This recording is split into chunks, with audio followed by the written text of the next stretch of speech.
There are two bedside tables in this story. The first one belongs to your grandmother. It is 1943. On it, there is a glass of water, a pair of reading glasses, and nothing else. The second one belongs to you.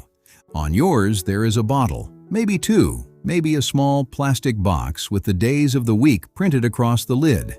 Now, here is the strange part. Your grandmother worked harder than you have ever worked. She had more children than you have. She had less money, less heat, less medicine, and a great deal more to worry about. She buried people. She lived through things you have only read about. And she slept. Not perfectly, not every single night, but she slept deeply, and she slept without ever once opening a bottle. So, what did she have that you don't? For a long time, the answer people gave was simple. She was tired. She was on her feet from before dawn until after dark. Of course she slept. But that answer is wrong, and you already know it's wrong, because if you have ever lain in bed at 2 in the morning, bone-tired, aching tired, staring at the ceiling and unable to fall back asleep, then you have proven it yourself. Exhaustion is not what puts a human body to sleep. The real answer is something she did every single evening without ever once thinking about it. It took her no effort. It cost her nothing. She wasn't trying to sleep better. She had no choice in the matter. And in about 40 years, we quietly took it away from her generation and then from ourselves. It is not a food. It is not a pill. It is not a tea. And it is not exercise. It is something that happened inside her house every night at sundown. I am going to show you exactly what it was, why your body still waits for it at 70 and at 80, why nobody told you, and the 5 small things you can do tonight to give a piece of it back. One of them takes about 90 seconds. Stay with me. Let's go stand in that house for a minute. It is a fall evening in 1943. The sun is going down. Nobody announces it. Nobody says a word about it. But the whole house begins to change. The light in the kitchen window goes from white to gold to a deep orange, and then it goes out. There is no switch. It simply leaves. Your grandmother lights a single kerosene lamp and sets it on the kitchen table. Not one in every room. One, because lamp oil costs money, and there is no reason to light a room nobody is standing in.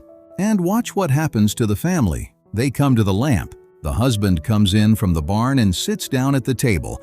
A daughter brings her mending and pulls her chair into the circle of light. A boy lies on the floor with a book, tilting the page toward the lamp.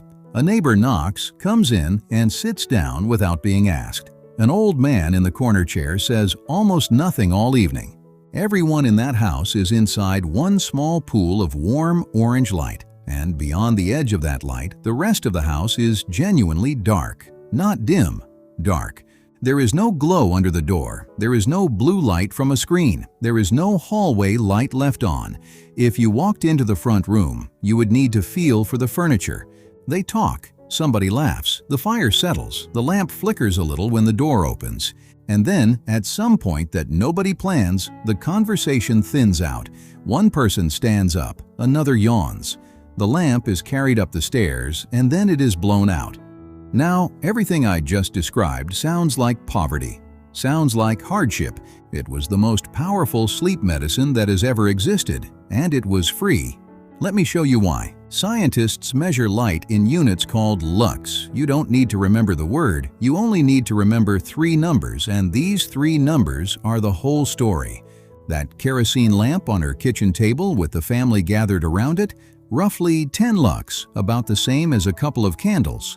Now, walk into your own living room tonight at 9 o'clock. Ceiling light on, lamp on, kitchen light spilling in from the next room, television going.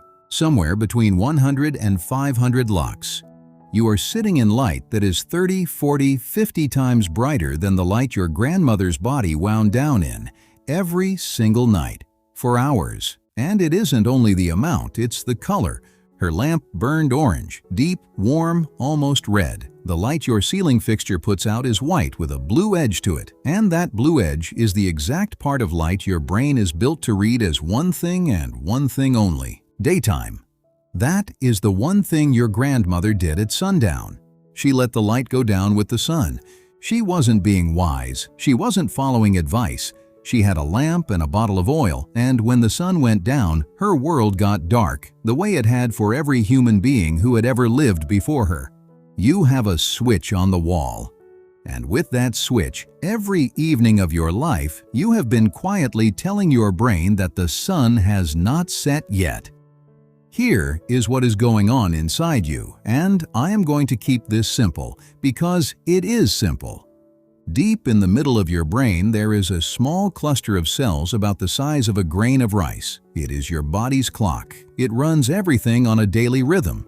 Your temperature, your blood pressure, your digestion, your hormones, when you feel sharp, when you feel heavy. That clock does not have a window. It cannot see outside. It has exactly one way of knowing what time it is in the world. Your eyes. There is a set of cells in the back of your eye that has almost nothing to do with seeing. You don't see with them. They do one job. They measure light and they report to the clock. Bright and blue means day. Dim and orange means the day is ending. When those cells report that the light is fading, the clock gives an order and a small gland begins to release a hormone called melatonin. Now, melatonin is not a sedative. This is where almost everyone gets it wrong. Melatonin doesn't knock you out. What it does is give the signal. It goes out through the whole body and says the same thing to every organ. Night is here. Stand down. Your core temperature starts to drop. Your heart rate eases. Your digestion slows. Your blood pressure comes down. And roughly 2 hours after that signal starts, the door to sleep opens. Your grandmother's melatonin started rising right around the time she lit that lamp. By the time she carried it up the stairs, her body had been getting ready for 2 hours. She wasn't falling asleep. She was arriving somewhere her body had been walking toward all evening. In 2011, a research team at Harvard measured what ordinary indoor light does to this. Not a screen held up to your face, just normal room light in the hours before bed. It cut the melatonin signal short by about 90 minutes. 90 minutes every night. So when you lie down at 10 o'clock and your body doesn't feel ready, it isn't being difficult, it's being accurate. As far as your brain can tell, the sun went down about 20 minutes ago. But this is where most channels stop. And if we stopped here, you'd only have half of it. Because there is a second half to this, and for someone over 60, the second half matters more. Everybody has heard some version of "don't look at bright light at night." Here is the part that almost nobody says. Your nights are too bright, but your days are too dark, and it is the gap between them that your body actually reads. Think about your grandmother's day. She was outside, hanging laundry, in the garden, walking to the neighbors, feeding animals, walking into town. Even on an overcast, gray, miserable day, standing outdoors puts you in something like 10,000 lux. On a clear day, it can be 50,000 or more. Then think about a typical day now, especially after retirement and especially in winter. You get up, you stay in. The house is lit, but it's indoor lit.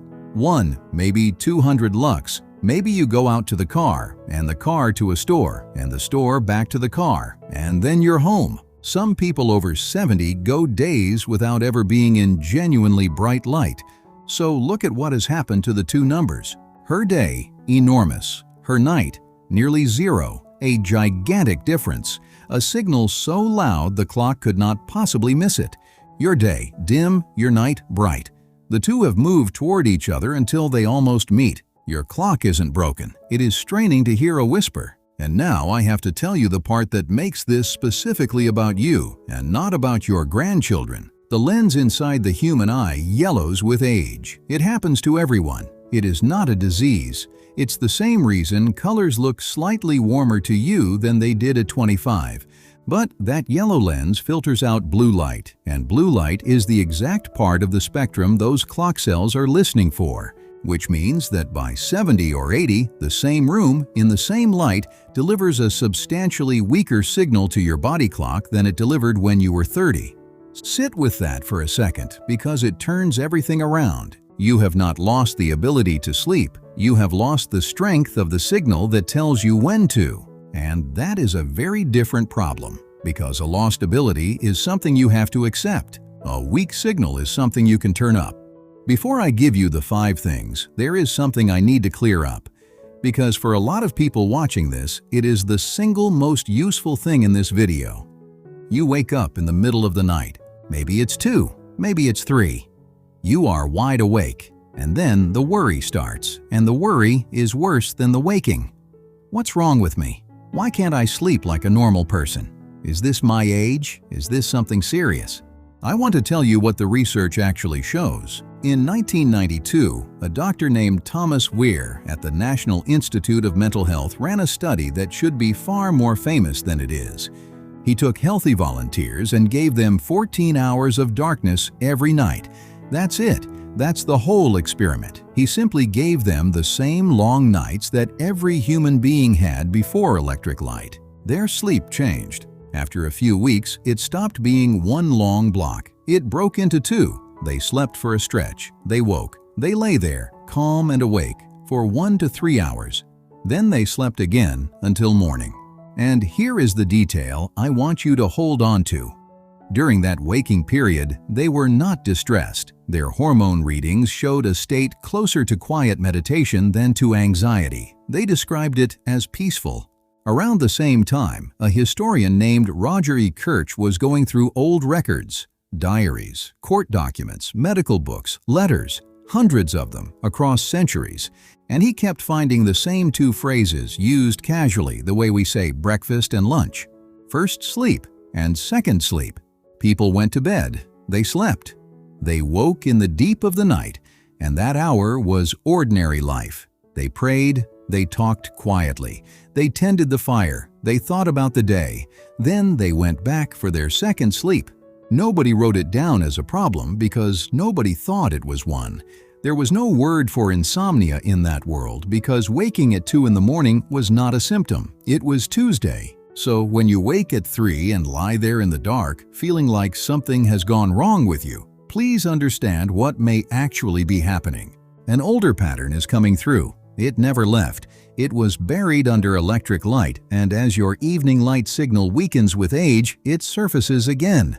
You are not broken. You are being asked to remember something. And the reason it feels awful now, when it did not feel awful to them, is not the waking. It's what we do with it. We turn on a bright light, we check a clock, we start doing arithmetic about how many hours we have left, and that arithmetic will keep you awake far longer than the waking ever would have. The light is the big one, but it wasn't the only thing her evening had. Her house got cold at night. There was no thermostat holding it at 72 degrees until morning. The fire banked down, the rooms cooled, and that drop in temperature is one of the strongest sleep signals your body has because sleep begins with your core temperature falling. A house that cools at night is doing half the work for you. She ate early. Supper was on the table not long after the sun went down because you eat while you can still see. Her digestion was finished hours before she went upstairs. Your body cannot fully wind down while it is still working. Her evening had a shape, not a routine she read about. A shape, the lamp lit, the chores done, the chairs pulled in, the talk, the lamp carried upstairs. The same sequence, in the same order, night after night after night, for 50 years. Your body learns sequences. It starts preparing at the first step, not the last one. She began falling asleep when she lit that lamp, and her evening had people in it, somebody in the next chair. That matters more than we admit. 90 minutes of quiet company at the end of the day settles a nervous system in a way that nothing on a screen ever has. Now, I am not going to sit here and tell you to unplug your furnace and throw out your lamps. That is not the point. And anyone who tells you to live in 1943 is selling you something. The point is that her evening was a slope. It went down gradually for 3 or 4 hours, and by the time she reached the bottom, sleep was simply the next step. Your evening is a cliff, full brightness, full noise, full alertness, right up until the moment you turn off the light and expect your body to fall. So we are not going back, we are just going to put a little of the slope back. 5 things, all of them free. Start with 1.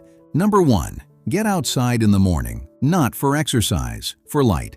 20 minutes within an hour or 2 of waking, outdoors, no sunglasses if it's comfortable. On the porch is fine, in a chair is fine, cloudy is fine, and this is the part people don't believe. An overcast morning outdoors is still 10 to 20 times brighter than your living room with every light on. This one is not about tonight, it's about tomorrow night. Morning light sets the clock that decides when you get sleepy 16 hours later. If you do only one thing from this video, do this one. Number 2.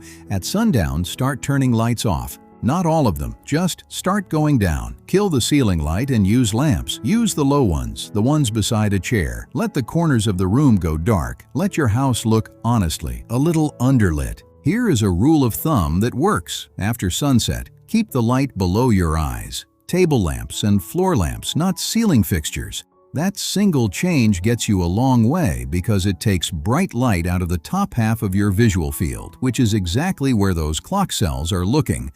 Number 3. Change one bulb. This is the 90-second one. Buy one warm bulb. The box will say something like 2200 Kelvin, or it may just say soft white or amber. Put it in the lamp you sit next to in the evening. Screw it in and you are done, and you never have to think about it again. That is your kerosene lamp. That's the whole idea. You just bought it at the hardware store for a few dollars. Number 4. Let the bedroom get cool and dark, genuinely dark, cooler than you would keep it during the day, and then go around and find the little lights, the clock face, the charger, the strip under the door, the standby light on the television. Cover them or turn them away from the bed and turn your clock around so it faces the wall because the clock is not helping you. When you wake at 3, the number on that clock is what starts the arithmetic. Number 5, and this one is not about light at all. If you wake in the night, do not fight it. Do not turn on a bright light. Do not look at the time. Do not start calculating. Lie there. Let it be an ordinary hour. If you have been awake maybe 20 or 30 minutes and you are getting restless, get up, keep the lights low, and do something quiet and boring in dim light until you feel heavy again. Then go back. Your great-grandparents had a name for that hour, and it wasn't a diagnosis. Treat it the way they did. Treat it as normal, and it very often becomes short. Now, one thing I have to say clearly, and I want you to actually hear it. If your doctor has you on a sleeping medication, do not stop it because of a video. Not this one, not anybody's. Some of those medicines have to be stepped down carefully, and stopping suddenly can make your sleep considerably worse before it gets better. None of what I have told you is a replacement for anything. It goes alongside. What I would do is this. Try the light for 2 or 3 weeks, mornings outside, evenings dim. Then go and tell your doctor what changed. That is a conversation worth having, and it is a much better conversation to have with 3 weeks of evidence in your hand. And if you snore heavily, if you wake gasping, if you are exhausted every single day, no matter how long you were in bed, that is a different problem than the one in this video, and it is worth getting looked at properly. I want to go back to those 2 bedside tables. For a long time, we told a story about your grandmother's generation. We said they were tougher. They were made of something we're not. They didn't complain. I don't think that's true, and I don't think it's fair to them either. I think they lived inside a set of conditions that we have since dismantled, mostly by accident, mostly while trying to make life easier. Nobody sat down and decided to take sleep away from an entire generation. We just wanted to be able to read after dark. Her body got a loud, clear signal every single evening of her life. Yours gets a whisper. That is the whole difference. That is it. And you can turn the signal back up. Not all of it, but a real piece of it, starting tonight for nothing, without asking anyone's permission. Tonight, when the sun goes down, go turn off the big light. Sit down under a lamp and let your house get dark around you the way it used to. Your body remembers what that means. It has been waiting a long time for somebody to tell it that the day is over. If this was useful to you, subscribe, because I make one of these every few days, and the next one is about the hour your grandparents ate supper and what moving it 3 hours later has done to us. Take care of yourself. I will see you in the next one.